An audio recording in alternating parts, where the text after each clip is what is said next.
یا ایھا الناس اتقوا ربکم، اے لوگو تقوی اختیار کرو اپنے رب کا، ڈر جاؤ اپنے رب سے۔ ان زلزلۃ الساعۃ شیء عظیم،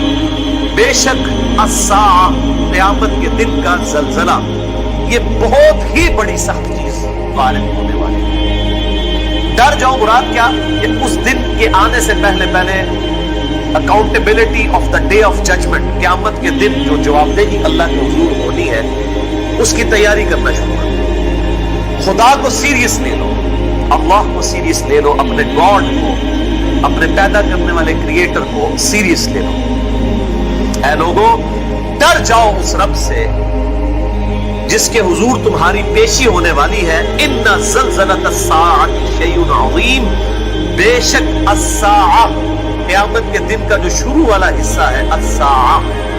وہ بہت بڑی گھڑی، ساعۃ عربی میں کہتے ہیں گھڑی کو، الساعہ دی الٹیمیٹ گھڑی، وہ جو خاص وقت آنے والا ہے، قیامت کے دن کا شروع کا حصہ الساعہ شیء عظیم، وہ بہت بڑی سخت شے ہے۔ یوم ترونہا، اور اس کی جھلکی یہ ہے یوم ترونہا،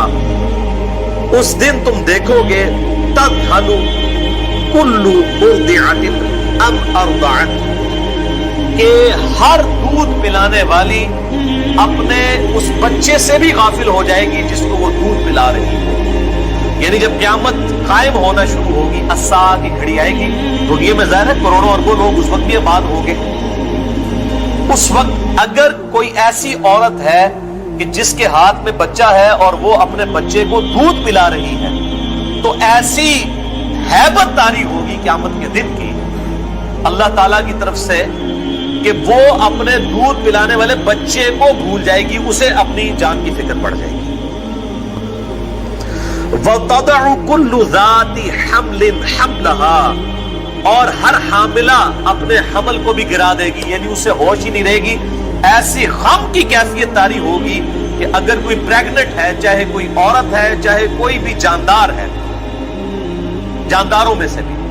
اس کا حمل ضائع ہو جائے گی، پریگنینسی ضائع ہو جائے گی خوف کے مارے۔ وَتَرَى النَّاسُ سُكَارَىٰ، اور تم دیکھو گے کہ لوگ جو ہیں وہ نشے کی حالت میں ہیں، یعنی یہ جیسے کسی نے شراب پی ہوئی ہوتی ہے نا، آپ کو پتہ بدمست، اسے ہوش ہی نہیں ہوتی، جس کو ہم کہتے ہیں ٹن ہو جاتا ہے بندہ، اس طریقے سے ہوش ماری جائے گی اس دن، یعنی انسان کو ہوش ہی نہیں ہوگی اس نے کدھر جانا ہے۔ پاگلوں کی طرح اور نشہ آور چیز کسی کو کھلا دی جائے جس سے بندے کو ہوش نہیں ہوتی نا، یعنی اس قدر غم طاری ہوگا، جو سورۃ المزمل میں بھی آیا ہے کہ قیامت کا دن ایسا ہولناک ہے کہ بچوں کو بوڑھا کر دے، بچے غم کے مارے بوڑھے ہو جائیں، ان کے بال سفید ہو جائیں، ایسا وہ سخت دن اس دن وارد ہوگا، ایسی صورتحال ہوگی۔ وَتَرَى النَّاسُ سُكَارَىٰ، اس دن تم دیکھو گے کہ لوگ نشے میں ہیں،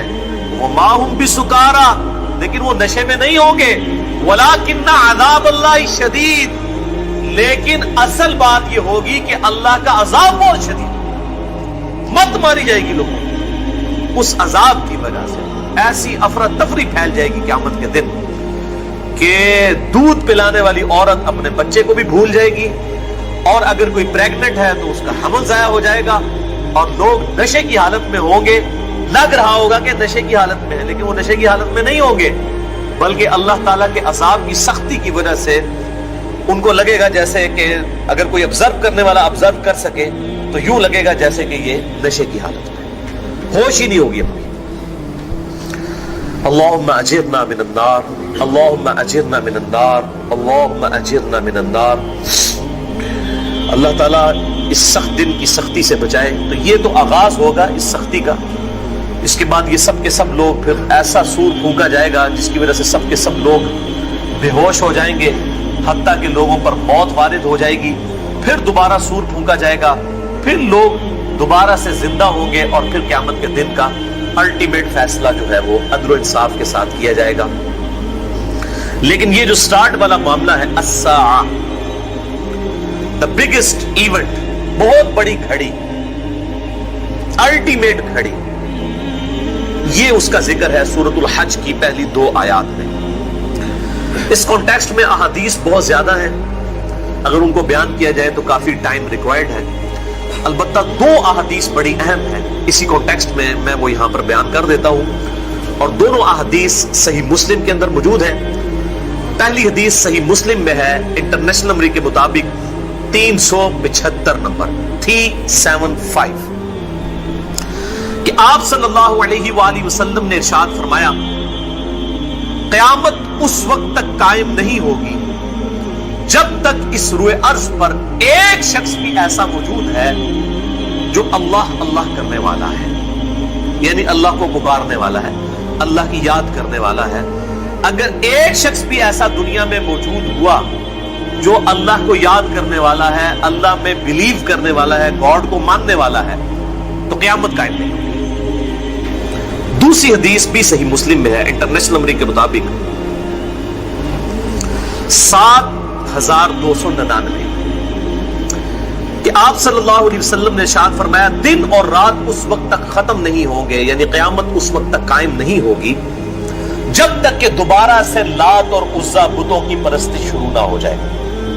یعنی جس طرح مکہ مدینے میں لات اور منات کی عزا کی پوجا کی جاتی تھی نا آپ صلی اللہ علیہ وآلہ وسلم کی بعثت سے پہلے، قیامت سے جسٹ پہلے دوبارہ سے پوجا شروع ہو جائے گی، اور یہ سارے معاملات حضرت عیسیٰ علیہ السلام کے خلافت راشدہ قائم کرنے اور ان کے وفات کے بعد کے معاملات ہیں، یہ ہو جائے گا۔ اور پھر آپ صلی اللہ علیہ وسلم نے جب یہ بات کہی تو ام عائشہ رضی اللہ تعالیٰ عنہ کہتی ہے کہ میں نے اللہ کے محبوب صلی اللہ علیہ وسلم سے پوچھا کہ اللہ کے محبوب صلی اللہ علیہ وسلم میں نے تو کبھی سوچا بھی نہیں تھا کہ ایسا ہوگا، کیونکہ میں نے تو قرآن میں پڑھا تھا وَالَّذِي أَرْسَلَ رَسُولَهُ بِالْهُدَى وَدِينِ الْحَقِّ لِيُظْهِرَهُ عَلَى الدِّينِ كُلِّهِ وَلَوْ كَرِهَ الْمُشْرِكُونَ۔ وہی اللہ ہے جس نے اپنے محبوب صلی اللہ علیہ وسلم کو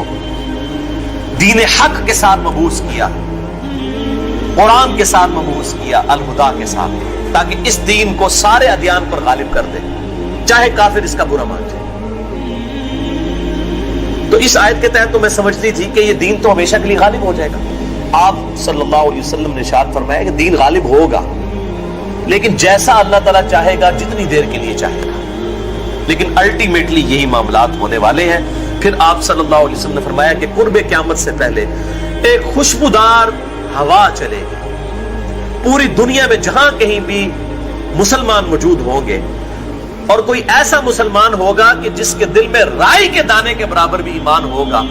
اس تک بھی وہ ہوا پہنچے گی، اور اس ہوا کی وجہ سے اس کی روح قبض کر لی جائے گی، صرف کافر دنیا میں رہ جائیں گے۔